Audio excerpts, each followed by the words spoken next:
everyone, welcome back to my channel. I hope you are all well. We are starting with some summer themed videos. First up, I'm going to be using these absolutely beautiful silicone inlays.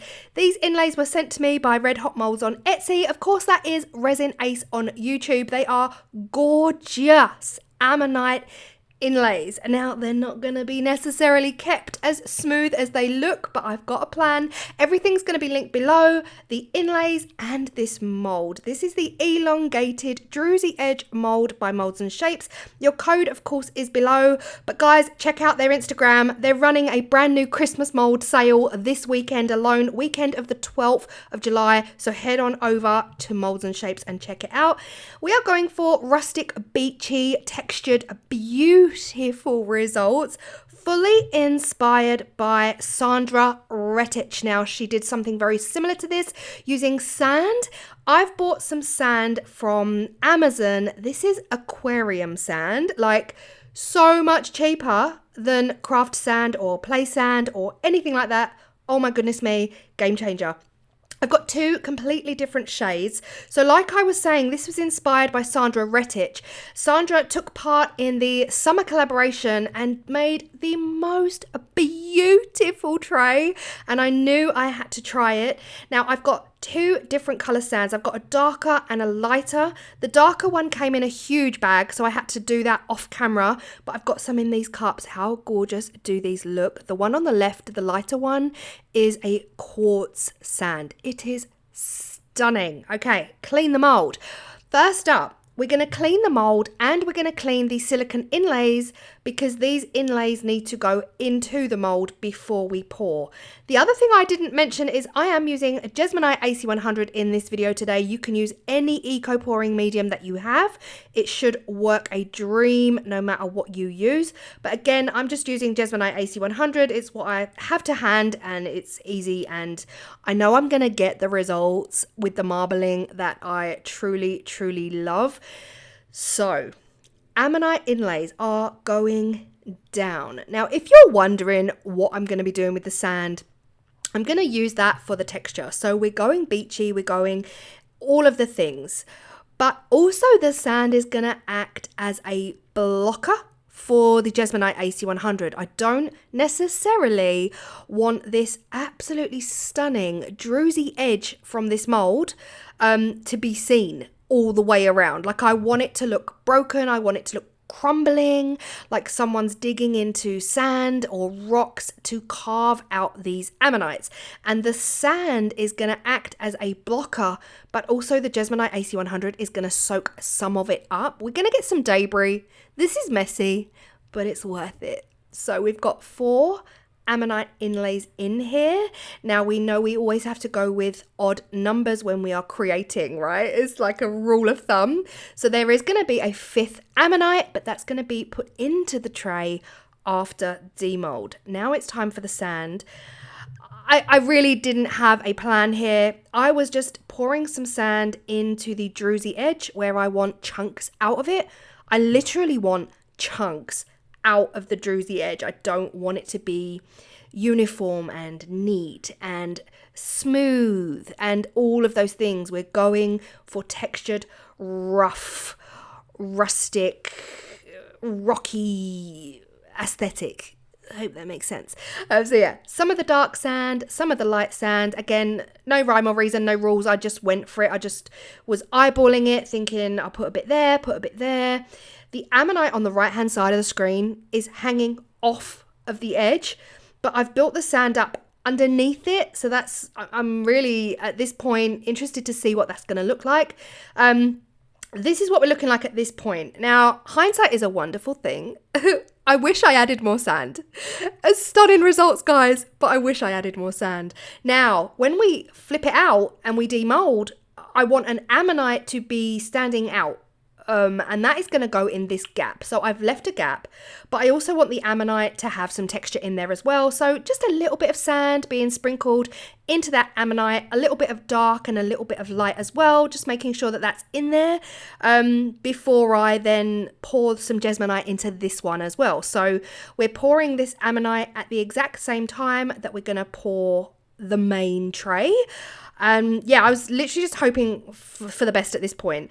Now, the key thing here to remember is you must check your depth. So this is quite a deep tray. We've got around an inch of druzy edge to play with, just less than an inch of druzy edge. But of course, you need to check that there's a gap underneath to make sure that your inlays are not protruding through the surface of the tray. Otherwise, you're just going to get holes in the bottom of your tray, and we don't want this. So like, this inlay here is way too deep for this mold. I couldn't use it because the ruler wouldn't lay flat across the top. You just need to double check these things.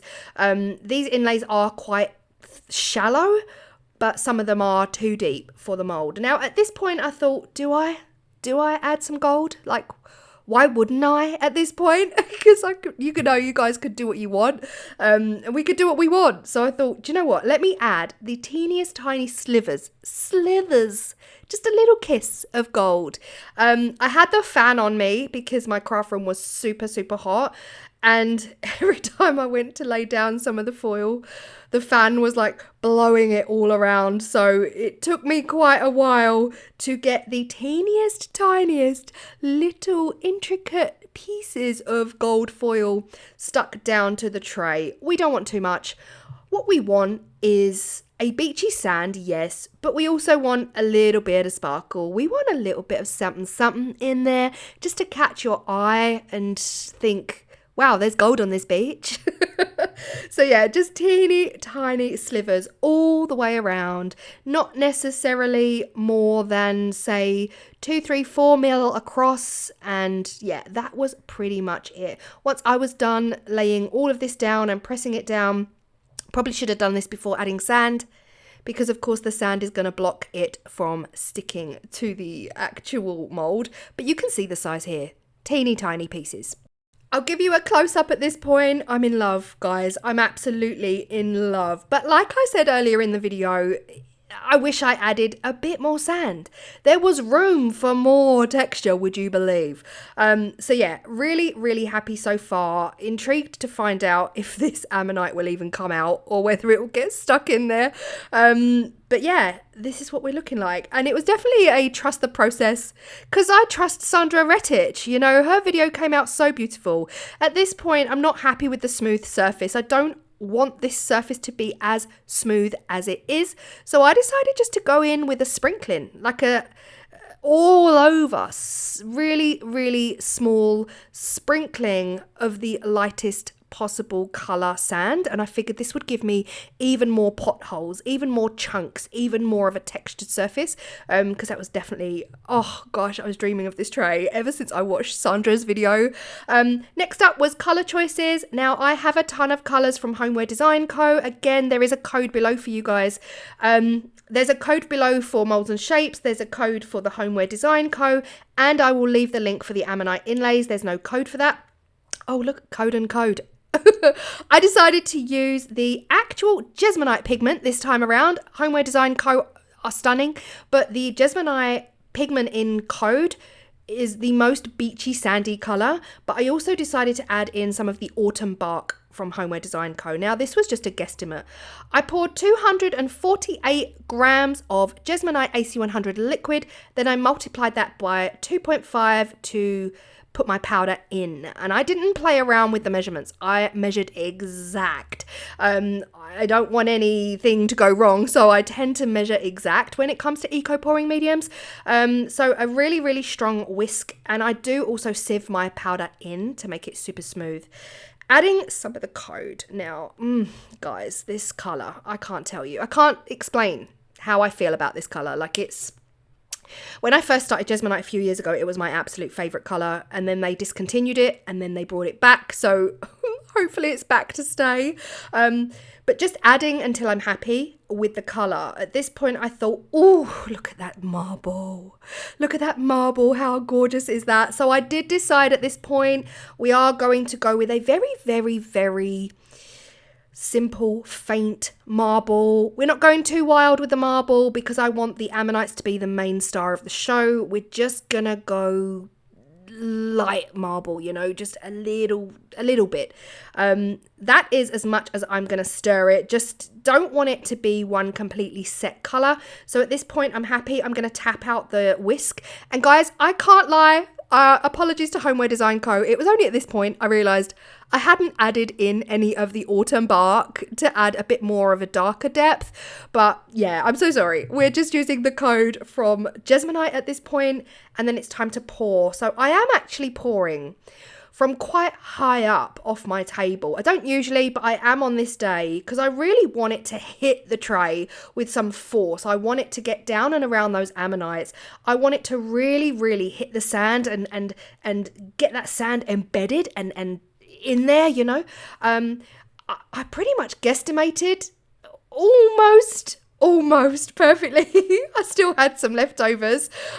So some of that Jesmonite is now going into that Ammonite that we've put sand into, but I still had a bit of dreg left. So once I'd covered it all up, I did pour another Ammonite. Now with the tray, we don't want to move this too much.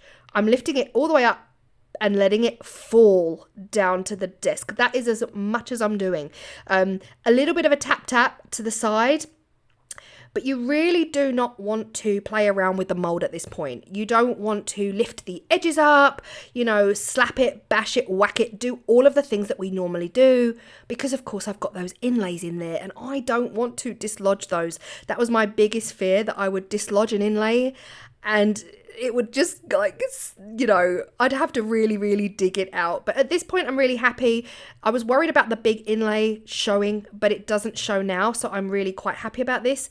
And then it was just a case of popping a few bubbles and then using the rest of that Jesmonite AC100. It's a bit off screen, but top left of the screen here, you can just see me just using the very, very last bit of that Jesmonite AC100 into another Ammonite. We are good to go at this point. I've got my tray done, the small Ammonite, the big Ammonite, and it was just a case of keeping all fingers crossed for everything. And here you can see the bowl pretty much gone. 30 minutes later, moment of truth. I was just praying I'd get the results that I saw in Sandra Rettich's video. And guys, I was immediately in love. There is, of course, lots of sand left in the mould. I'm going to wash that in the garden in a warm, soapy water bucket.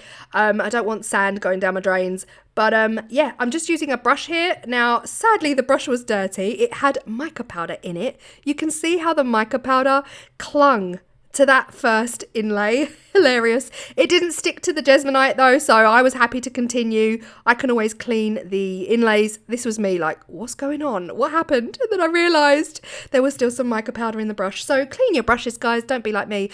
All I'm doing here is brushing off the excess sand because, of course, the Jesmonite AC100 has picked up a lot of that sand, but there's also a lot of sand left. Now, this is where I just fell in love with it, guys. Ripping out these inlays, not ripping, peeling is a better, more delicate, gentle word. Peeling out the inlays just uncovers magic, and those little touches of gold, they just do a little something, you know, they add a little something to the piece. There's not too much gold, they're not overpowering at all, but they are the smallest little slithers, the tiniest little kisses of gold. And it is like being at a beach and finding sea glass or something along those lines. I mean, gosh, I could have used blue foil. I mean, I don't have any, but anyway. How gorgeous is this? I just wanted to eat it up at this point. I was so happy. I'm sorry if my hands just offended you there. Don't leave a hand comment. Honestly, it's fine. You do not have to come back. All right. Here is the most incredible result from the Ammonite. Now, if you guys remember that separate mould, the mould was also from Red Hot Molds on Etsy. Oh my gosh, the difference between a smooth pour and adding sand is next level. So this is what it looks like when you don't add anything to the mold. This is the result of adding sand into the mold prior to pouring your eco pouring medium. Wow, like immediate wow. Now I know that in real life ammonites are quite smooth, but this just looks like coral at this point. This looks like a coral reef. I can't explain it. I absolutely love it. I know this rustic textured look is not going to be for everyone, but this is exactly how I wanted this to come out. Like, I couldn't have asked for it to come out any better than, well, I could have. More sand. More sand. But when Sandra did her video, I got this feeling of, oh my goodness me, that texture from the sand around the edges, stunning. I need to do it. I want to do it. I have to do it. And this is all embedded now, embedded in the Jesmonite AC100. We're going to stick that extra Ammonite on in a second. But this is everything. The chunks out, the hunky chunky texture, the coral reef vibe from everything. I was originally going to use my super glue, like this is my go-to glue, but I decided, you know what? I don't want to. I want this all to be Jesmonite. So I mixed up the teeniest tiny amount of Jesmonite AC100, added in my code pigment, and then on top of this, I added in a whole hunk of sand. And I added the lighter one because I figured it would kind of like tone down the colour a bit. I didn't know if I wanted the Ammonite to lay completely flat on the mould or whether I wanted to make it more of a feature, like it's clearly been dug out of a surface. And I decided to go with the latter because I thought, where's the fun? Like, you might as well just get messy, right? And make it even more visually appealing and more textured. So I laid on a thick dollop of Jesmonite AC100 and the sand. And then I thought, well, I'll use the lollipop stick to almost like chisel the edges away to make it look like someone's just gone in and, you know, dug this out. It's the only way I can describe it. Now, the rest of the Jesmonite AC100 was used. I just put it in a pile on the silicone mat and I shoved an inlay in it. We'll see what those results look like because I haven't actually demolded that yet. But yeah, and at this point I thought, well, why stop there? Why not just add a bit more texture? So, of course, I had quite a bit, even though I only made a little bit, I did have quite a bit left over of this Jesmonite and sand mixture. So I just scraped it off of the wooden lollipop stick onto the smoother sections because, again, I wasn't looking for smooth. I was looking for textures, which is why I think in future, when I do this again, I'm going to use more sand. Guys, results. It is rustic, textured, beachy, very, very like coral reefy. It looks crumbling, but it's solid. It looks organic and perfect. And I absolutely love this. Like, get me to the beach, please. Take me to the beach because this heat is unbearable, guys. The UK is melting. Thank you so much to Sandra Rettich. Your inspiration has totally and fully driven me to create this piece. Your work was incredible, guys. I'm going to leave Sandra's video linked below. Thank you so, so much for the inspiration. And also, guys, to Gin Rin, because it was Gin Rin that inspired the last two Christmas bowls using the washi tape. But at the time when I made that first video, I couldn't find the video. So huge shout out to Gin Rin as well. I'll leave Gin Rin's channel linked below as well. So Sandra and Gin Rin, your inspiration. Honestly, guys, keep going because, oh gosh, you inspired this. I absolutely love it. My plan is you can put your rings in the small Ammonite. You can put your watches resting around the larger Ammonite. You can do whatever you want with this, to be fair, guys. Seal it with your ordinary sealer. I'm going to be using the Jesmonite AC100 acrylic sealer. Then this can be a bathroom piece. It can, you know, hold your soap or do whatever it is you want to do, but seal it well. 2 or 3 layers of sealer and you should be good to keep this in the bathroom. Let me know your thoughts. Do you love this chunky, hunky, rustic chunks out of Jesmonite? What would you do differently? Let me know in the comment section down below.